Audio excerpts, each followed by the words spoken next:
The following program is for mature audiences only. Football talk shows, most of them sound like this. Blah, blah, blah, blah. Not this one. That's because it features the former director of college scouting with the Chicago Bears. He worked on the staff that drafted, the likes of Devin Hester, Olin Kreutz, Lance Briggs. He's the man who takes shit from absolutely nobody. He's Greg Gabriel. Gabriel joins longtime Chicago sports reporter David Schuster. And this is, accordingly, Gabriel Schuster Talk Bears.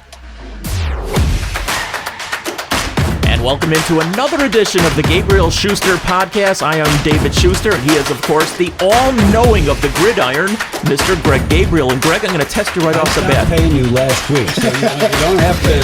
I keep coming up with new descriptions of you, but help me out here. And I've been saying gridiron all my life. I know that's the football field. Why is it called the gridiron? I have no idea. We stumped the Gabriel.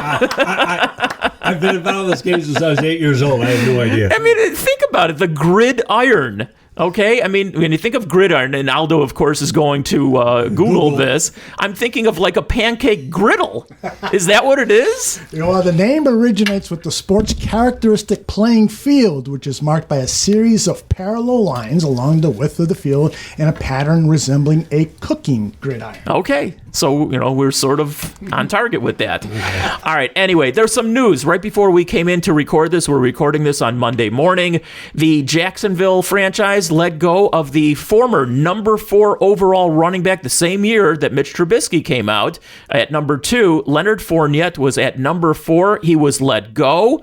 Immediately everybody here in Chicago is thinking, well, maybe the Bears will go after him because right now they're probably down a running back as of right now. They also did bring back to their roster earlier this morning Napoleon Maxwell. I really don't know too much about him, but what are your thoughts potentially on Leonard Fournette maybe being a Chicago Bear? Number one, I don't see the Bears going out and trying to sign him. Now watch this afternoon, they'll do it.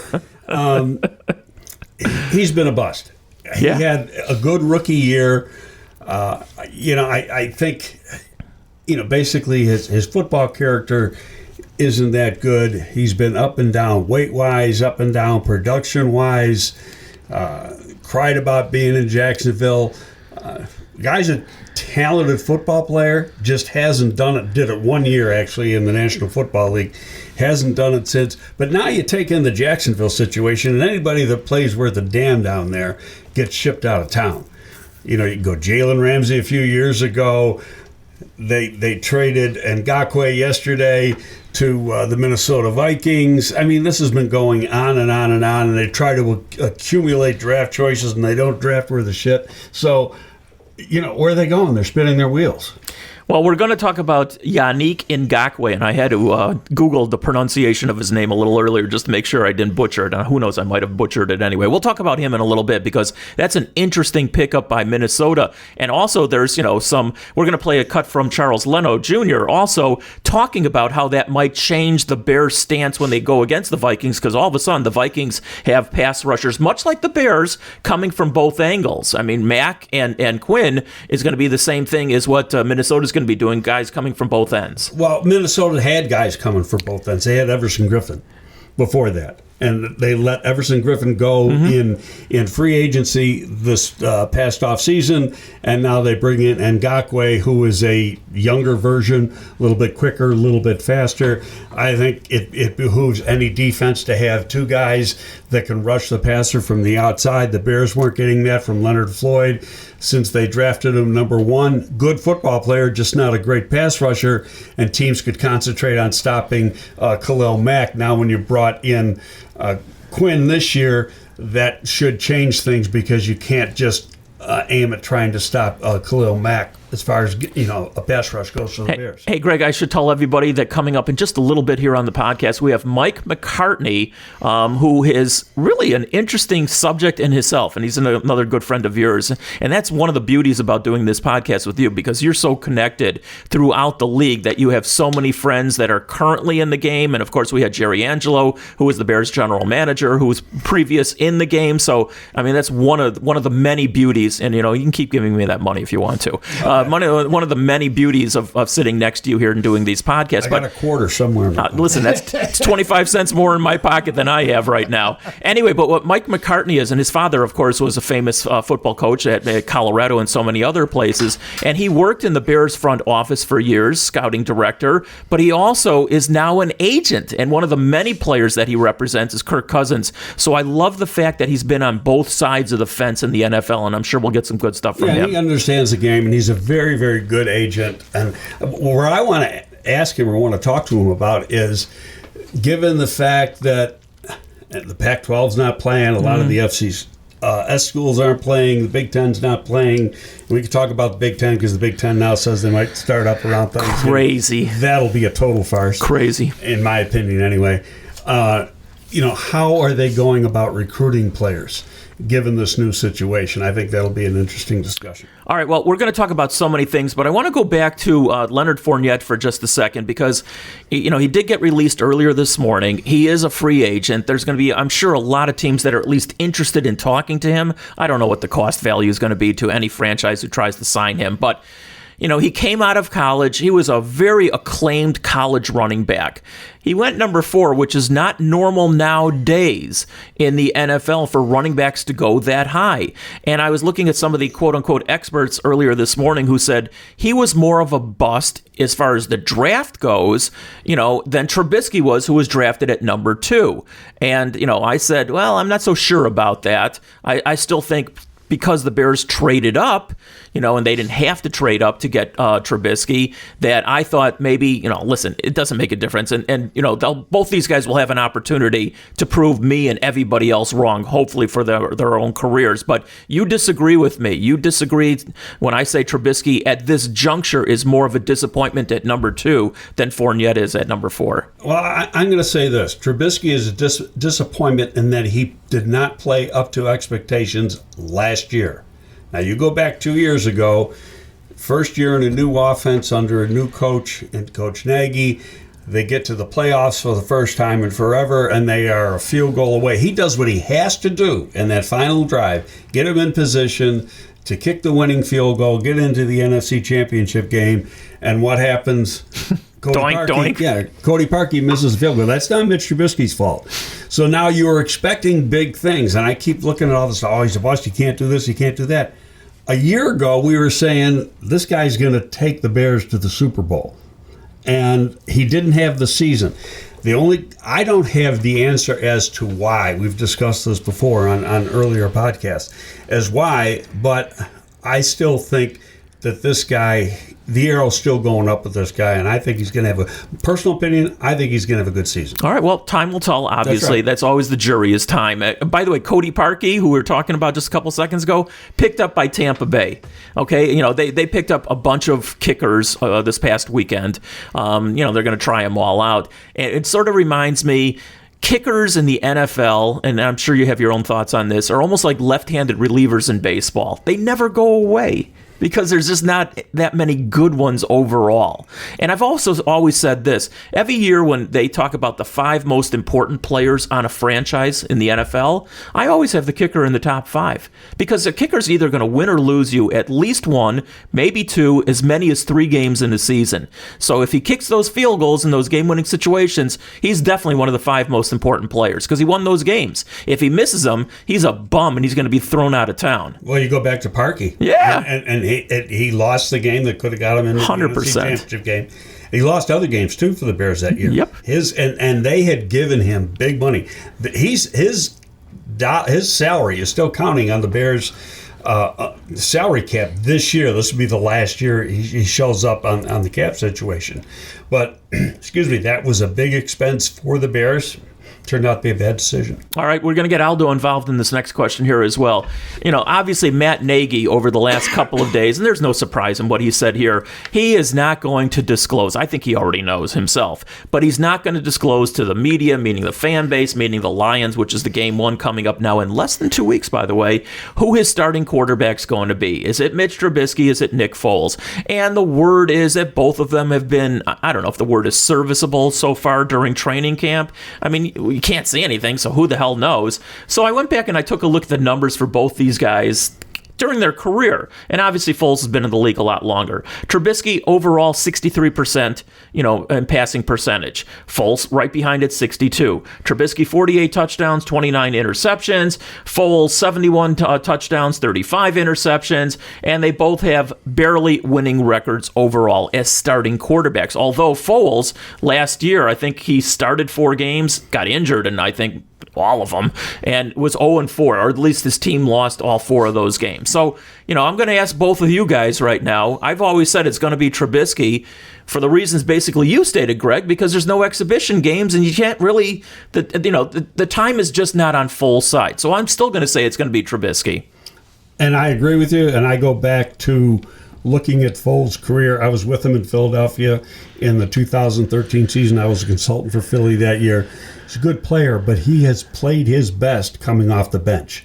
You give him the start, except for that 1 year in Philly, which was the 2013 season, the year after I was gone.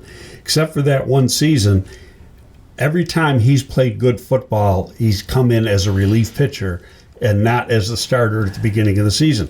And that was you go back a couple years ago when Philly beat the Bears in the Cody Parkey game, and they went on to the Super Bowl, and he was the MVP in the Super Bowl. He did it as a relief pitcher because Carson Wentz got hurt. Aldo? I'm going to be a naysayer here just for the sake of being a naysayer. And I'm going to say Nick Foles because the Lions will have had no tape whatsoever of Foles leading the Chicago Bears offense, so why not throw him in there? There seems to be a lot of confidence by the Chicago Bears coaching staff on Nick Foles. So, and the confidence level with Mitch appears to me to be waning.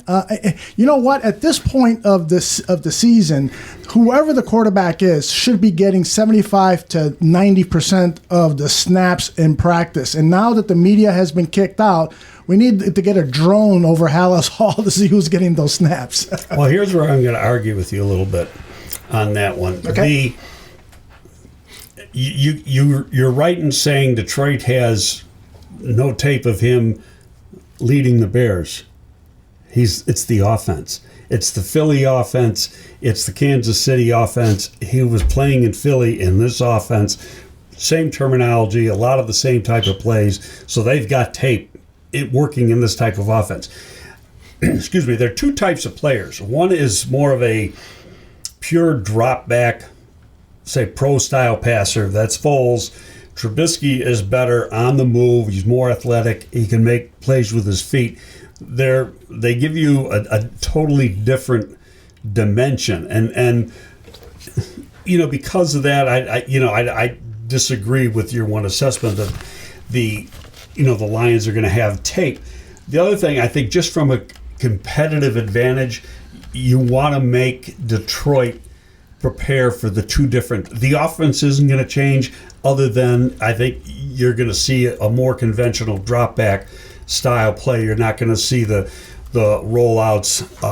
You're not going to see as many RPOs with Foles playing at quarterback as you are with Mitch playing at quarterback. Well, the good thing is that Trubisky did win both of his starts against the Lions last year, and so that at least plays well in my mind. Actually, there was a Lions game on last night against the Bears on Fox. That was from 2 years ago.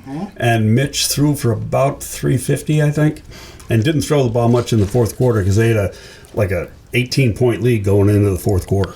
Guys, let's talk about the running back position one more time, because David Montgomery went down with that groin injury, and though the Bears, as every NFL team is, are so secretive about injuries, but a lot of people are already surmising we're less than 2 weeks away from game one, that because of that groin injury, he will not be available for that first game. And Greg, that's, some groin injuries are worse than others. You could be out a couple of weeks, you could be out 6 weeks, you could be out even longer. It depends the severity of that injury. So with that in mind, and Fournette was let go earlier today, and he's probably a better running back, for the most part, for what he does on the football field than anything else the Bears currently have, even though they're going to move Patterson into the running back position.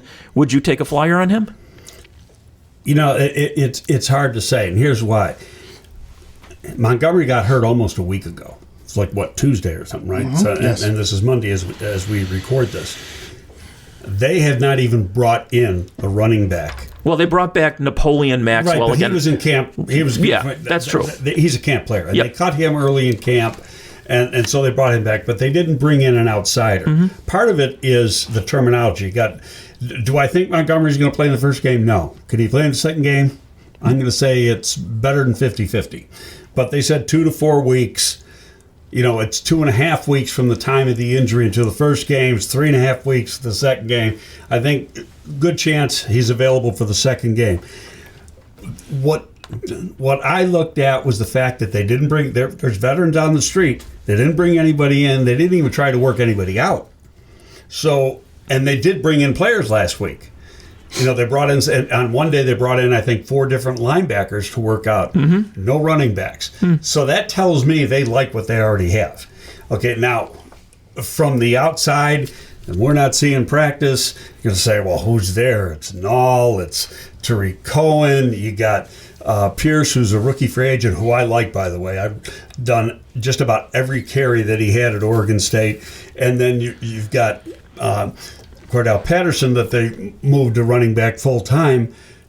I think they're going to go with that group for that first game, and I think part of that reasoning is they didn't bring anybody in, and they don't think the injury's that serious. Okay, well, as always, time will tell, but I tend to agree with you that the fact that they haven't made a move even yet, that also tells you that they don't think that injury is on the severe, ultra severe side, I guess. Now, in saying all that, David, the easiest position to bring an outsider in and put him in your offense is running back. He might not be up to speed in the pass game, but as far as the run game, there's not much difference. Terminology is a little different, but as far as what they're asking the back to do as a runner, there's not a whole lot of difference between one team and the other. All right, let me ask both you guys on another position that there's a little bit of a battle. I mean, the wide receiving core. And it's not super deep here, at least not in my estimation. Allen Robinson is an all-pro player. Anthony Miller's got tremendous talent, but unfortunately he's had that shoulder injury, which has bugged him throughout his career. I still think he's going to be a really good pro wide receiver. Then after that, it sort of drops off. Ted Ginn Jr. has been around for a long time. I think he'll help out, obviously. Riley Ridley from Georgia, didn't do anything last year. Javon Wims had a couple of moments. They got Darnell Mooney, who is a speedster, 100% speedster, 4.38 in the 40. And I think he makes the roster, to be honest with you. He was a 5th-round draft pick.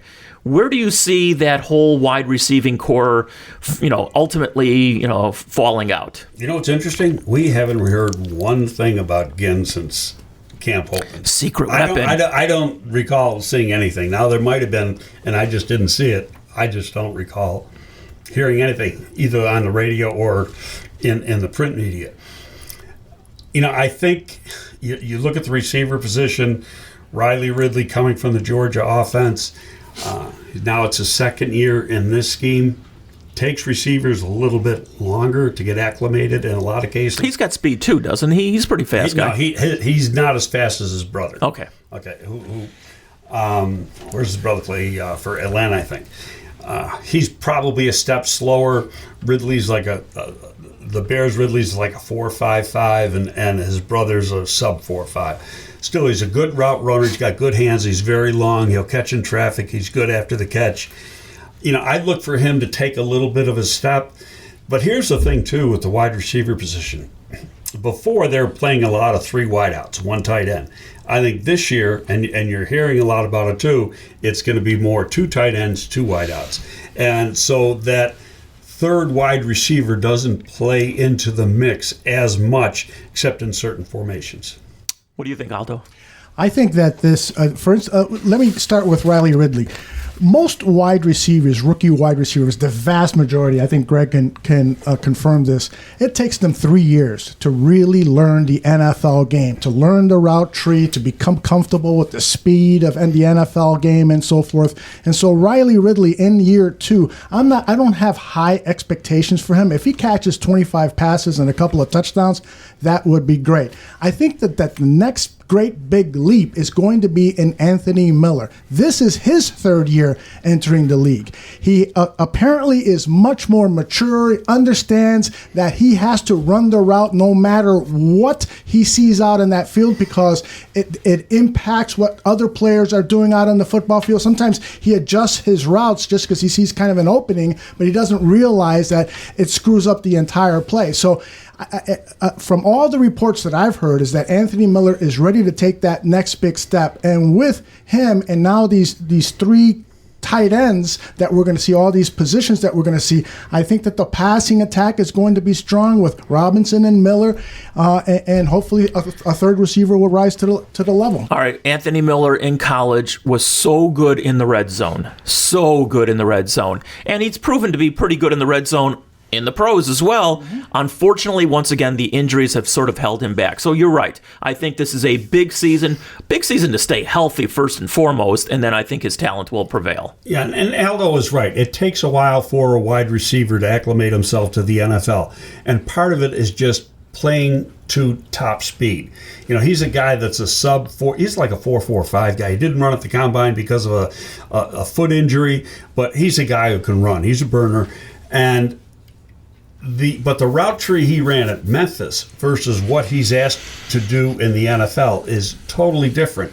And guys, and we talked about this before, with receivers especially, when you're not totally up to speed with what you're supposed to do, you play slow. You may time 4.45 or 4.35 or whatever, but you're playing 4.6 because you're thinking.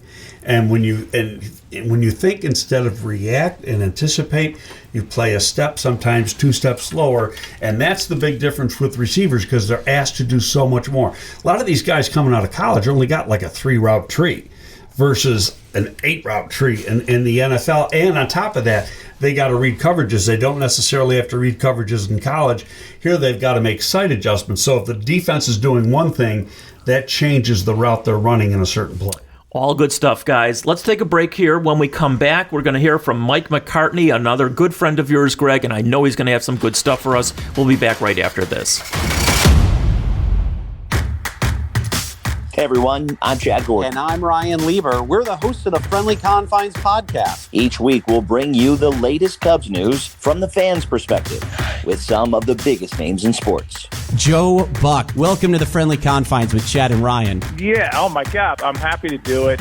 Pat Hughes, welcome to the 7th inning. Happy to be here, Chad. It is Len Casper. You got it, Ryan. Chad, happy to be with you guys. The Hawk, Andre Dawson. What a modest team, Craig. I'm doing fine, thank you. We're also excited to bring you new episodes as part of the Barroom Network. So if you're a Cubs fan or even just a baseball fan, be sure to check out the Friendly Confines podcast every week on the Barroom Network. And welcome back to the podcast. I'm David Schuster. He's Greg Gabriel. And Greg, right now we're joined by another very good friend of yours and a well-connected person in the sport of football. And he's had football in his genes, so to speak, from the word go. Mike McCartney. And you can follow Mike on Twitter at Mike McCartney7. And I'll let you do more of a formal introduction, Greg. But I want to know at the beginning of this podcast, of this segment, are we talking to Mike the agent or Mike the coach? You know, on there this seems to be a particular mix-up. podcast, let's go with Mike the agent. Okay. Because people who don't follow Mike on Twitter, he gets mistaken for Mike McCarthy, the Dallas Cowboy coach, former Green Bay coach, all the time. And it's hilarious to follow because you go along with it so well on Twitter. Yeah, I try and have fun with it. My favorite one was when Mike was coaching the Packers, and and a fan complained to me about the play calling in game. And I replied, yeah, I think I need to take that under advisement. Let me consult with my staff. And so the guy was so impressed that I would tweet back at him on the sideline. I'm just curious, Mike. I mean, might you get sometimes by accident some trade secrets, like in direct messages or something like that? I mean, that's at least a possibility. I haven't gotten that, but I've had a guy at the Cowboys call me about 3 different times, and he says, "Hey, Mike," and I'm like, "Hey, what's up?" He goes, "Oh, crap, I called the wrong Mike again," and he hangs up on me. So I need to do a better job of throwing off my voice so I can get some insider secrets. Hey, Mike, obviously you worked for the Bears organization. You were in the scouting department and were very successful at that. And now you've gone basically to the other side of the fence, and you're a very successful agent representing a bunch of players, including Kirk Cousins up in Minnesota. What was it like going from one side to the other, and did it help you being on both sides? I think it definitely helped me being coming from the team side when I did go to the player side. I can't tell you it was an easy transition. I had been on a football team for 26 years in my life between playing and coaching and scouting. So that was a really tough transition, to be honest. I couldn't go to games. I still have a hard time going to games because I see myself as a guy that's on the team side. But with that said, I've been so fortunate to represent high character players. And, when you're kind of in, you have their career in your hands. There's decisions to be made, and when you're dealing with really good people, that makes this business fun. Whether they're good times or tough times, to go through it with those guys, and knowing that they're going to do things the right way, it does make this side of the industry a lot of fun for me. That being said, Mike, when a player is catching a lot of flack either from the media, the fan base, both, and he's your player, how does that affect you? Or what do you say to the player? Well, yeah, it depends, right? Sometimes, the player deserves the flack. So you try to educate the player. Other times it's not deserving, and so it's easy to kind of take it personal. But I think that I've tried to really maintain good relationships across the board, whether it's coaches, scouts, team, salary cap people, the media.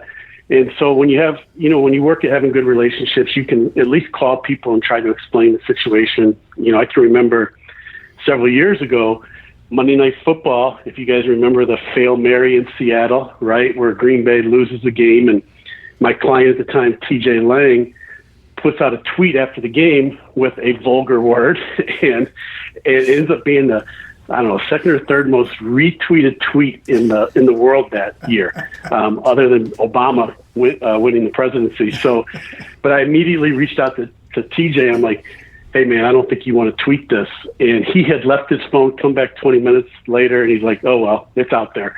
And I didn't want him suspended.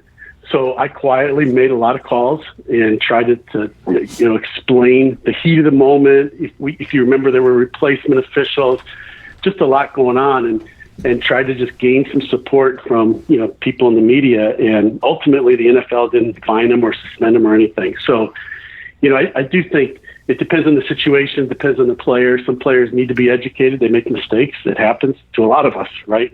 And it's easy to make mistakes in the Twitter world in particular. I've made a few. Yeah. Mike, I've got a question. You just mentioned you try to have good relationships with salary cap people. How well are you in tune with the salary cap challenges for each NFL team, so that when you're working on a potential deal, are you familiar with what their cap is going to be like in 2020, 2021, 2022? Yeah, it's funny. I remember when I first became an agent, I brought that issue up, and several people I'd worked with and other agents that I was just inquiring about immediately said, "We never worry about what their cap situation is like."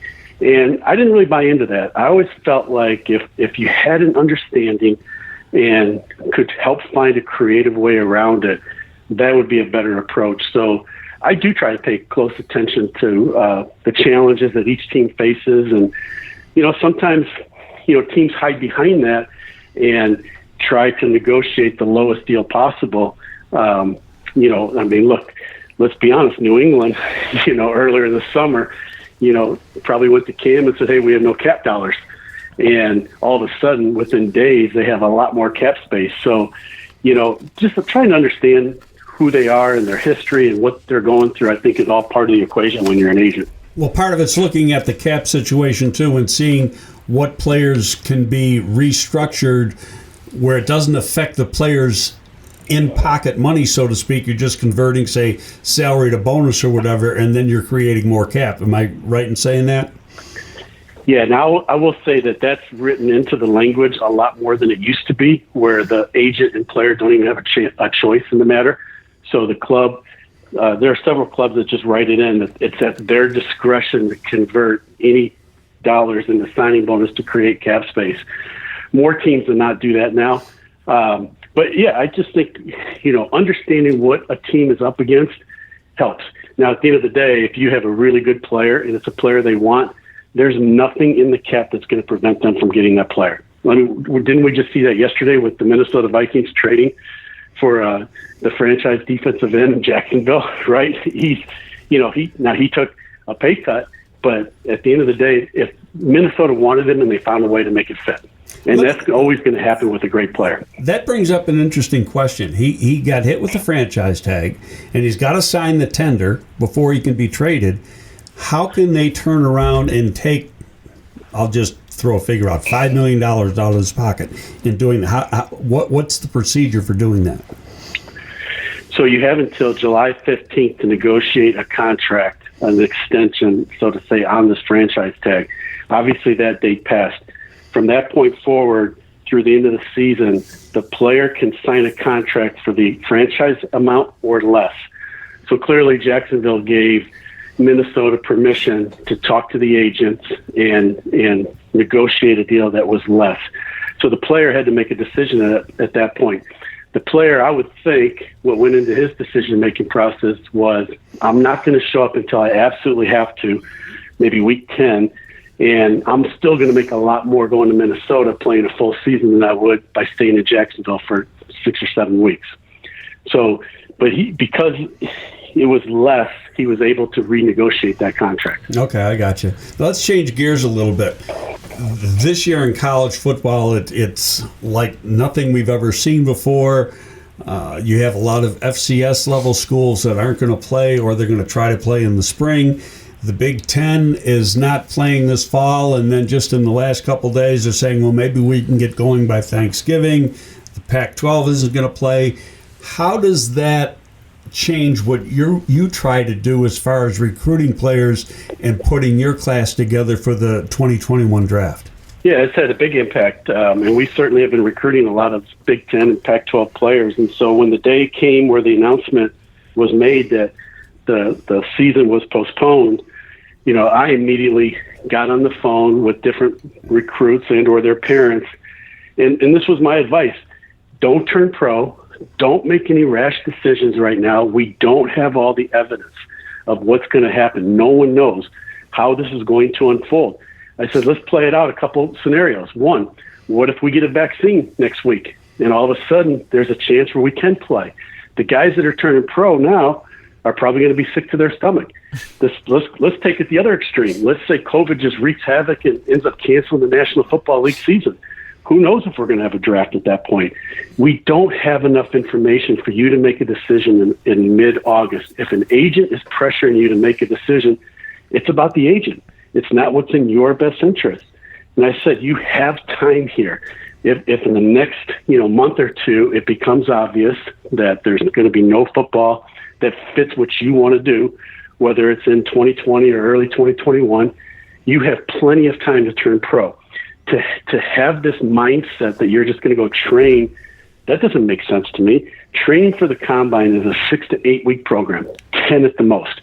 So the guys who have turned pro, I contend, or we're going to wake up here in late September, early October and say, I have to continue to do this for the next 4 to 6 months. That's going to be crazy. They're going to be at a place where none of their friends are, and they're just going to wear out at some point.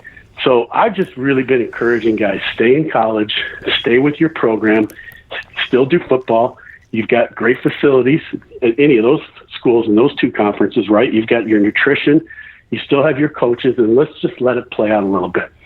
And for the most part, that's been really well received. And to the best of my knowledge, I don't think anybody we've personally recruited has turned pro yet. So I just think, we don't know what's going to happen. Just like last week, we find out that, Abbott's got this new test that costs $5 and takes 15 minutes to figure out if you have COVID or not. Like every week, something new is coming, to the forefront. So let's just let it play out. You're not going to lose anything by staying with your team right now. It's been my continuous message with guys. Hey, Mike, we mentioned Jacksonville before with Ngakoue going to Minnesota. Jacksonville made another move this morning. They released Leonard Fournette. What do you think the market's going to be for a guy like that around the league? I think his market will be a little bit limited, and it'll be real. There won't be much money involved. He's got to probably fit a specific offense, and I just don't know if teams are going to have a lot of cap dollars to spend right now on players who haven't been with them as we kind of head into the opening week here. And we know that at right now the salary cap in 2021 is going to be $175 million, or at least that's the basement. I think teams are going to be really frugal with their cap dollars right now, and I don't expect there to be a bidding war at this point for him. We'll see, but I think it's a tough time to get cut for any veteran. Well, in his case, if he gets claimed, he's still on his rookie contract, so he gets paid the fourth year of that contract, correct? He does, but I think Jacksonville tried really hard to trade him. I would be surprised if he was claimed because it's a significant, dollar amount. Right. So he probably passed through waivers, and then he's got no contract, and then ends up playing for the minimum or just above the minimum. That's what I predict. Yeah. I don't think there's going to be a lot of dollars. There could be some incentives built in because the incentives wouldn't be paid out till the next year. But again, right now we're at 198.8 on the salary cap for teams, and if it's going to go down to 175 next year, that's going to be really tough on many teams. Not every team. Not Jacksonville. Jacksonville has got a lot of cap space available all of a sudden. In talking about that, I just keep thinking that, they say it's going to be 175 or in that area, but is that really going to be the case? Because of the way some teams over the last couple of years have done contracts, because you're anticipating it always going up. That this pandemic is an aberration, and are they just going to change the rules a little bit for the 2021 season? Do you have any thoughts on that? Well, I guess I'm with you. My hope is because we have 10 years of labor peace that it could be spread out a little bit more. And I don't think teams want to have their cap to be so low either. So. They set it to get the season started at 175 for now. We also have hopefully new TV contract money coming in. Whether that's going to happen in time, we'll see. Potentially gambling money could be coming into the league. If that happens in time, we'll see. But, if we do have, one tough year on the cap, I don't really see it happening beyond 2021. I can see my own thought, and I may be totally off on this. I can see it being flat and being about the same as it is this year. I just can't see them dropping $20 million. That would be a win-win, I think. If we kept it flat, teams don't have to cut a lot of players. It doesn't, from the union standpoint, I don't think we want to see the cap go lower and have a bunch of veterans on the street.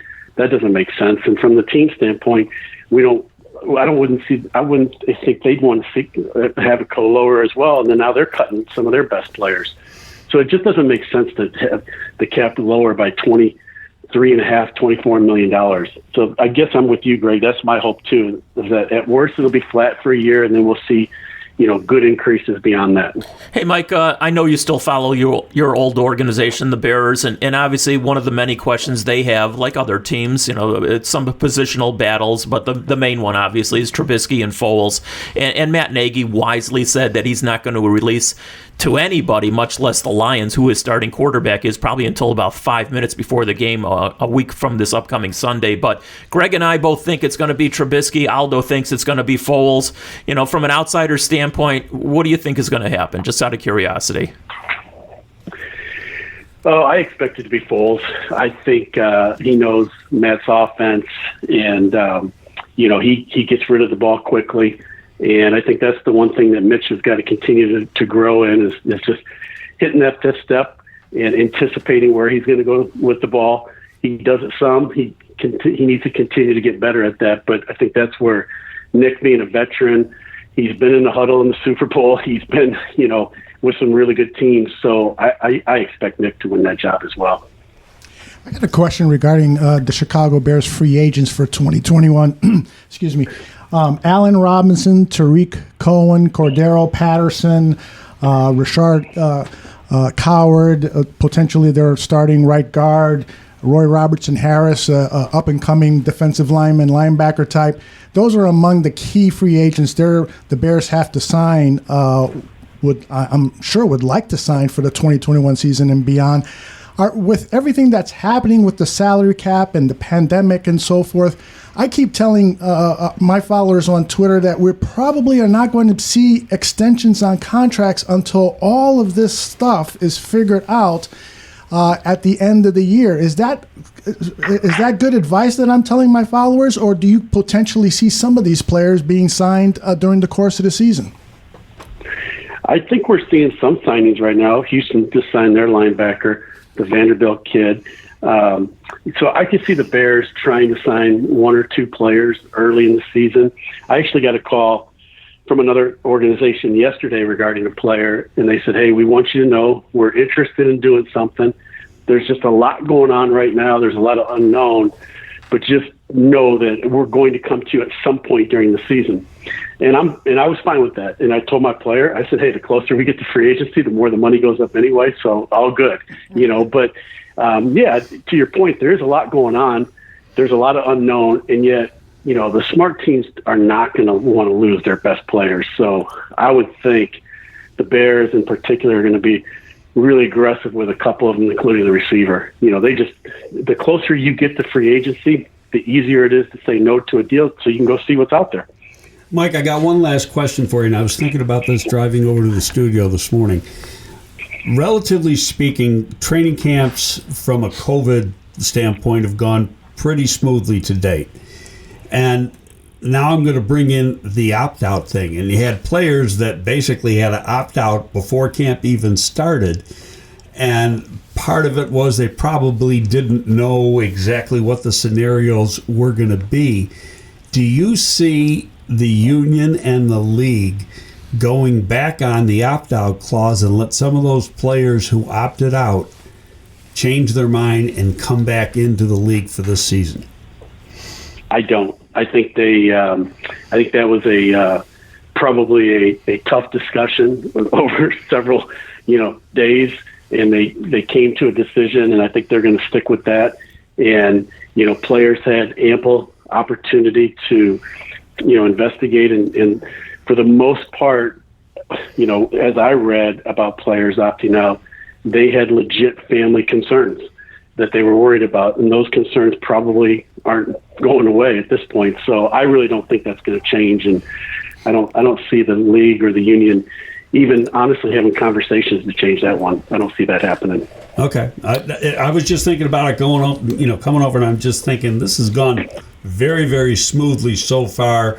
In fact, I think right now there's only 2 players on the COVID list in the entire National Football League, which is low, and that's why that came into my mind, thinking they could, go back and rethink that situation. But you think no chance?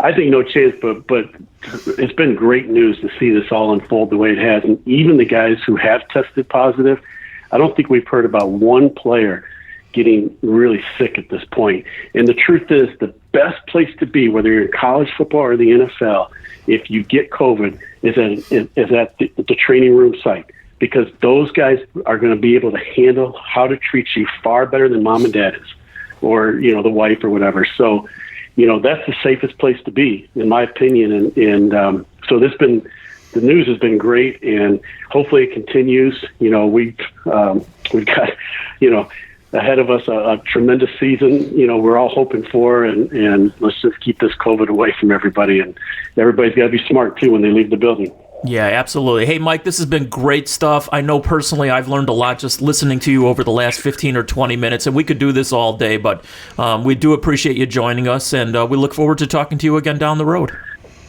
Hey, I look forward to it too, guys. Thanks, Greg and David. Thanks for coming on, my friend. Talk soon. All right, guys. So I appreciate you. Thanks. Okay. Thank you. Don't miss any future Gabriel Schuster Talk Bears podcast or any one of the other over a dozen podcasts the Barroom Network has available. All you gotta do is go to iTunes or Stitcher or Podbean, wherever you get your podcast, and subscribe to Bears Barroom Radio Network. All of our podcasts will then be automatically downloaded to your device.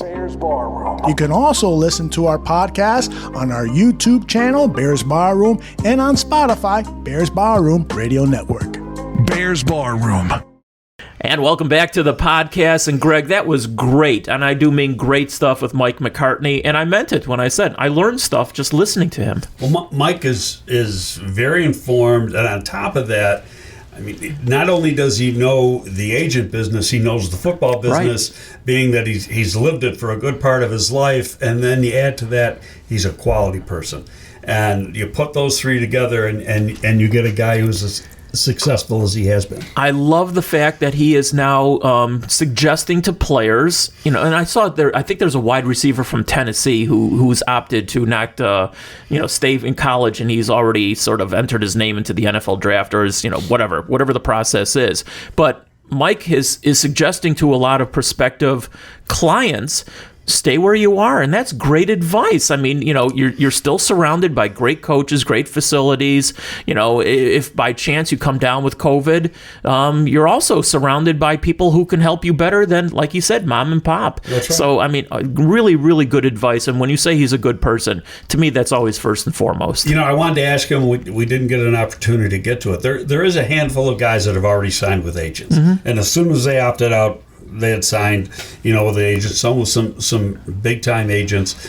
But then the thing that came into my mind right away is the cost for the agent is going to spiral in situations like that.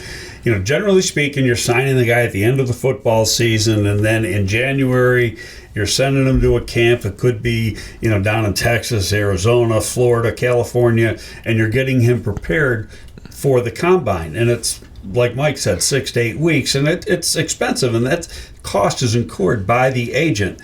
Okay, now, what are you doing with the guy that you're signing now? And today's August 31st, so let's say you signed a guy 2 weeks ago. Is he on your payroll for the next 10 months before he gets drafted? I'm guessing they are. Yeah. So that's going to be very, very expensive for the agents. That's a lot of run to McDonald's or Burger King. No, not those places. But your point is well taken. If you're expanding the time that he's under your umbrella, so to speak, yeah, of course it costs more money.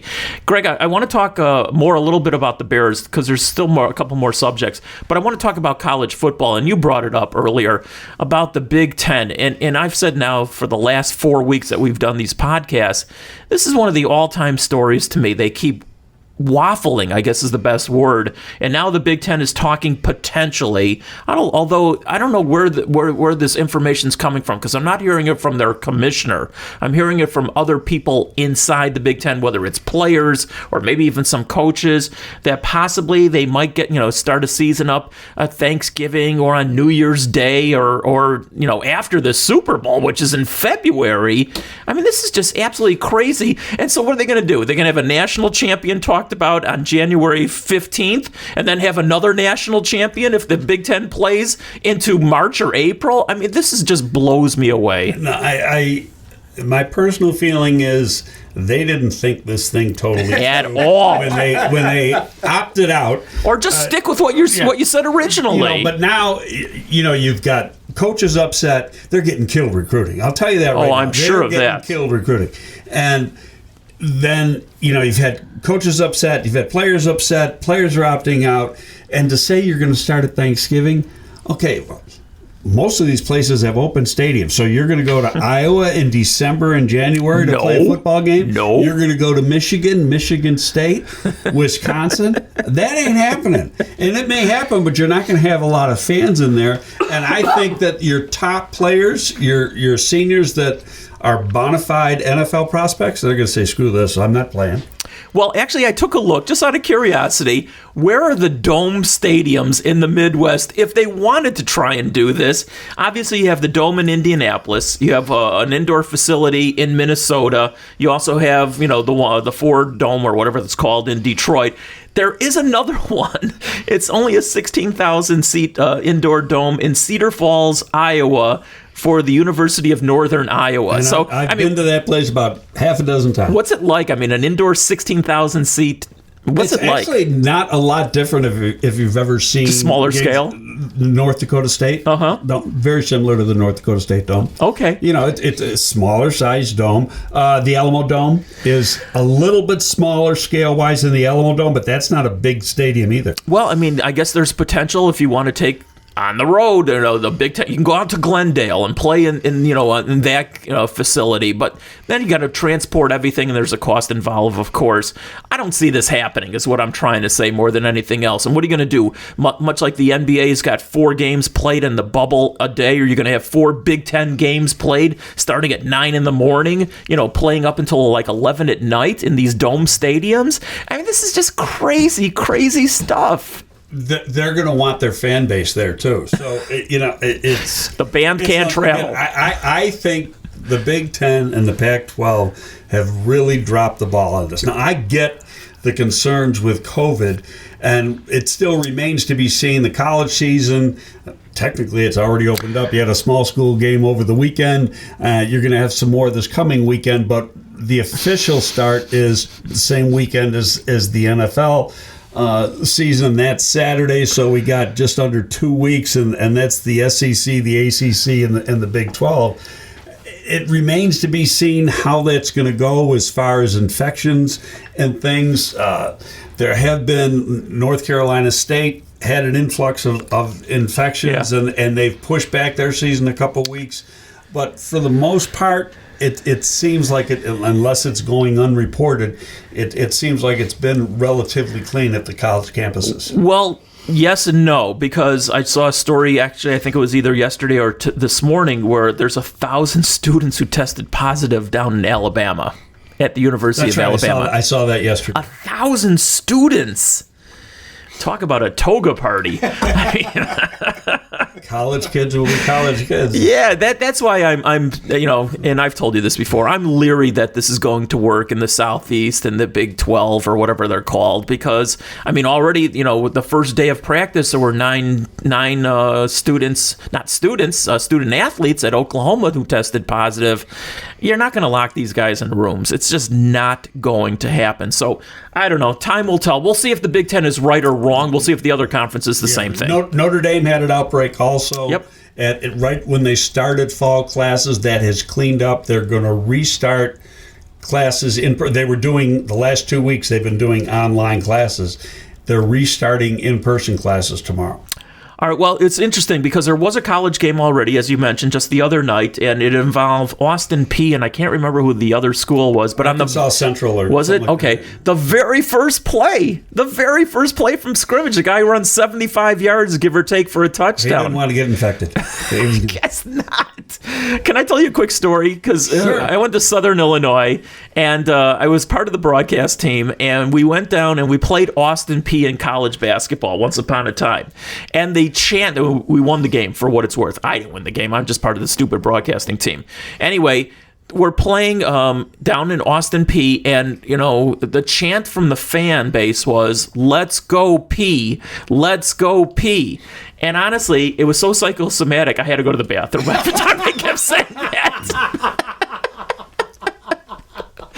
It's like one of my only memories from college, because the rest of it is just a fog. I may be wrong on this, but you know who's a graduate of Austin Peay? For basketball or football? Well, the football administration, Rex Hogan. Oh, okay. Okay. He's now the assistant GM for the Jets. He was on my staff here with the Bears. Okay. He was the director of player personnel under Chris Ballard for the Colts. Up and rising guy, good guy, but he played football at Austin Peay. Okay. Trivia time. Stump the Gabriel. Do you know what the Austin Peay nickname is for the school? I have no clue. Aldo? Bulldogs? No. Bulldog. I mean, that's a good guess since half the colleges seemingly are Bulldogs. Beers? The Governors. Oh. The Governors.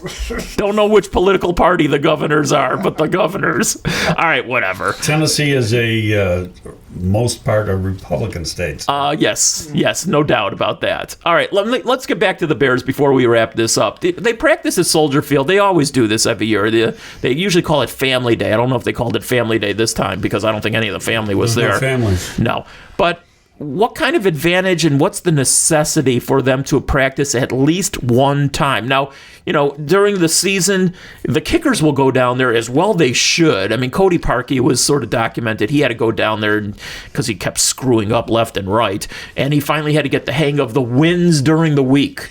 But, what kind of practicality is for the team to practice there at least one time before the season starts? I think in a practice situation like they had Saturday, there's no fans, there's no attendance there. I don't know if it did anything, and actually it limits what you can do because you're limited by the confines of the football field inside the stadium. Where when you're at Hallis Hall, it's spread out. They got 4 fields there. You can move things around. You can have, you have a lot more room to get things done. But, and watching a couple recaps of the so-called scrimmage they had, and Coach Nagy talked about it a little bit. They could have had a big play, but they had the scrimmage totally scripted. So they could have had a 30-yard play, which would have been a first down, and you're obviously going in the direction towards scoring, but the next play on the scrimmage was 2nd and 12. So you throw out that 30-yard play and you come back and it's 2nd and 12. Just from an emotional standpoint, I get it from a coaching standpoint. From an emotional standpoint, boy, that would be a bummer. Yeah, it kind of takes the wind out of the sails because you say, okay, we had a big play, now we're going to go score, and it's 2nd and 12. It's just a different way of doing things. Yeah, it's like somebody threw the penalty flag. What do you mean I didn't get that 30-yard pickup? No, I hear you. All right, the offensive line, which is always a key to me. I mean, even the layman in me knows that the offensive line is where it really does start. What's your starting 5 on the offensive line right now for the Bears? Leno, Daniels, Whitehair, Afidi. What's the right tackle's name? Bobby Massey. So Coward is not part of your starting 5 then? No. Okay. Afidi was a 4-year starter, pretty much started every game for 4 years in Seattle. Mm-hmm. Coward was a defensive lineman at FCS level school who moved over, so this will be his 3rd year actually it's his, I think, 4th year. He's on practice squad his 1st year. 3rd year playing the offensive line. I think he's a valuable backup in that he can play tackle and guard. But the other guy has been a bona fide starter in the league for a team that's gone to the playoffs. I'm glad that you asked about Coward because I believe in Rashard Coward. Here's a guy, I think, who, again, the Chicago Bears have really screwed up. He was a defensive lineman. They saw skills in him to convert him to the offensive line. They did. They were planning on him being the swing tackle. I went to 9 of the 10 open practices down at Bourbonnais last year. I never saw him play anything other than right tackle. What happens? There's Kyle Long gets injured, and who plays right guard for the first time in his life? Rashard Coward. And yes, he had a lot of mistakes. He looked really bad at sometimes, but at other times, he was the most aggressive offensive lineman out there. The only one driving people down to the ground, finishing their blocks. And so to me, he's got a lot of potential. Now, I'm not going to argue with you, Greg, about whether German Ifedi is better. He probably is, given his resume and given his experience playing offensive line and so forth. But I haven't given up on Rashard Coward. I think that he with good coaching, a year of experience at playing offensive line, he should make this roster and could be a valuable backup player. And I don't disagree with you. And you kind of answered your question, though, with your dissertation there. And that is, he made mistakes. And part of that is his inexperience. Guy was a defensive line. I don't know what he did in high school, but in college he was a defensive lineman. Mm-hmm. First year he was a defensive lineman, and then he's played 2 seasons on the offensive line. This is the 3rd season on the offensive line. And it still becomes an instinctive type of thing, and where it's second nature, and being able to come up to the line of scrimmage, look at what is being said on the defensive side, and kind of making a decision. And you got to listen to the center calling out the line calls, and you've got to react quickly and anticipate. And he just doesn't have the instincts, I think, right now. I like the physical part. The physical part of the game is very impressive. Mm-hmm. You saw that the last 2 years in the preseason. Right. I think it's the mental part where he's not totally, and I'm not saying he's not an intelligent guy. Right. It's playing the game at full speed and knowing exactly what he's going to do, because at that position, he makes a mistake, the quarterback gets killed. Well, it's really interesting that you say that, because Charles Leno, the left tackle of this team, who is now 28 years old, entering his 7th season with the team, and is on the 2nd year of a big fat contract. He was asked about his play last season and how it had regressed, and this was his response. The one thing I looked at was the details of lacking in fundamentals. That's one thing I looked at when I was reviewing my film. I'm going to do a tremendous better job at that. I already know it. I feel it in the way I'm practicing right now, and I felt it in the way I've been handling this offseason. And no, I didn't switch up really anything during my training, just more honed in on, the commitment to better myself with the details of fundamentals. What causes that to slip for me is trying to control things that I can't control. This year, I'm just definitely more focused on controlling what I can control. It's only 4 things you can't control. That's thoughts, actions, attitude, and effort. And that's all I'm worried about right now. I am constantly amazed that these pros allow themselves to slip on some of the basic fundamentals of their craft, what they're being paid millions and millions of dollars to. Now, I understand they're young guys. I've had high-paying positions, not millions and millions of dollars, where I screwed up, but boy, oh boy, I'm just constantly amazed. And then when you have basically a life coach, your offensive lineman, Harry Hiestand, he should have never let Charles Leno regress like he did last season, where he really had a bad season. I don't know. What are your thoughts, Greg? Well, part of it is, and I don't want to say anything bad about Harry. And again, I'm going to go back to the XFL. I wasn't here last year, so I didn't watch the games like I normally watch the games. I saw every game, but did I sit down and study every game? No. So I can't tell you all the time what went right, what went wrong. But there was a disconnect between Harry and Matt Nagy, because Harry made a change, or Matt Nagy made a change. He brought in a different coach. I had heard from people that there was difference of opinion in how certain things should be blocked. We've seen some of it in the print media so far in training camp. They're going to be relying more on outside zone versus inside zone that they did with Harry. A lot of that, and Olin was asked about it. He goes, well, really, you're blocking it the same. It's just a few different intricacies within the play that you're changing in what the running back is being asked to do.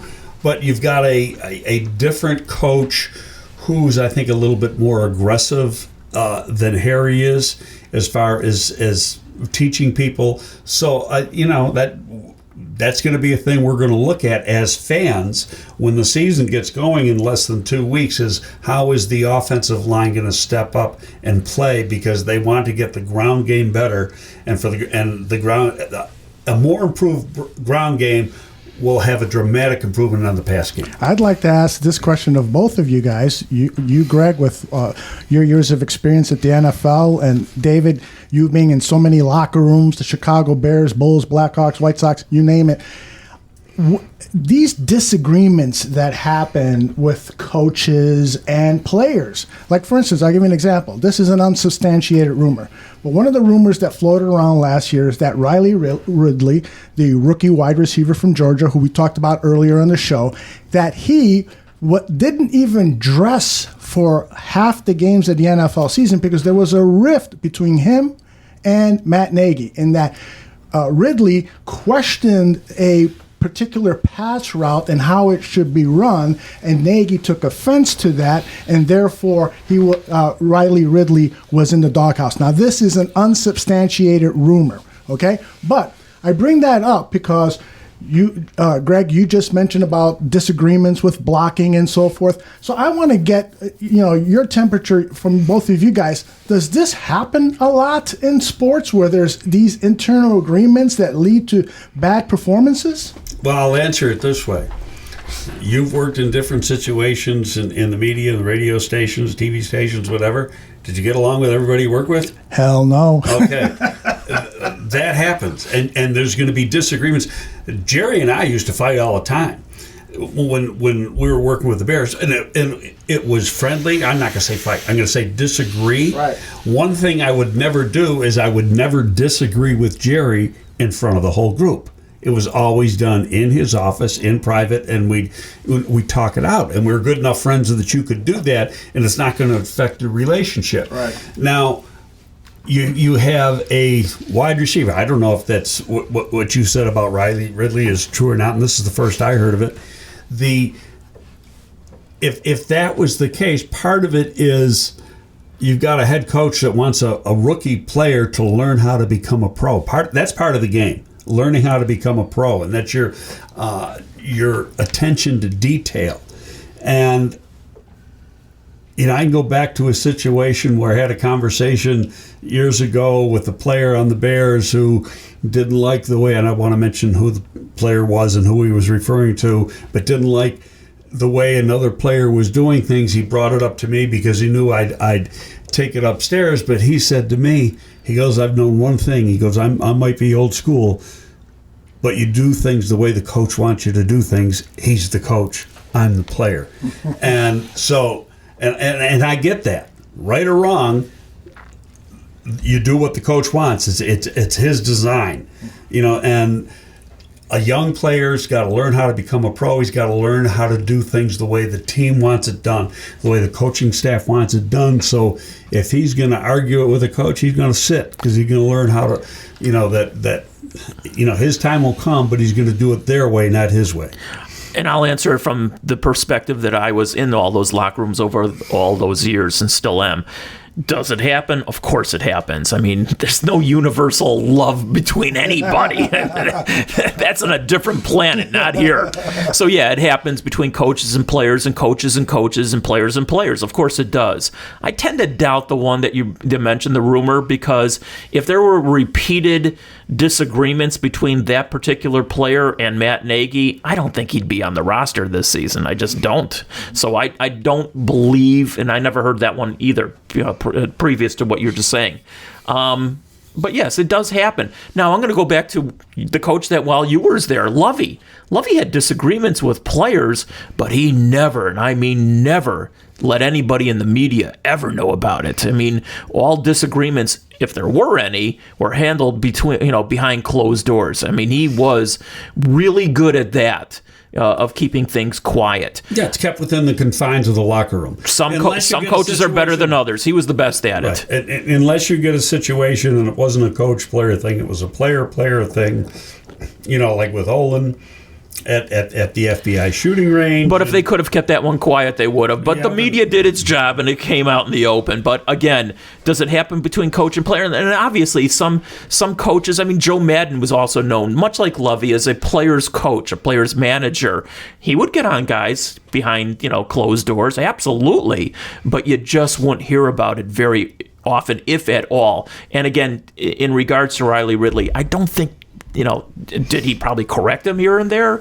Yeah, but I don't think if the player's going to stand up to the coach, he's not going to be around very long, and I think Greg can attest to that. Yeah, I mean, well, It depends on the situation. Well, it depends how important the player is too, of course. If it's a one-time thing, yeah, it gets it's okay. Put him in his place and let him learn. And in this case, it's a rookie, and he's got to learn how to. I go back to learn how to be a pro. That's very important, learning how to be a pro.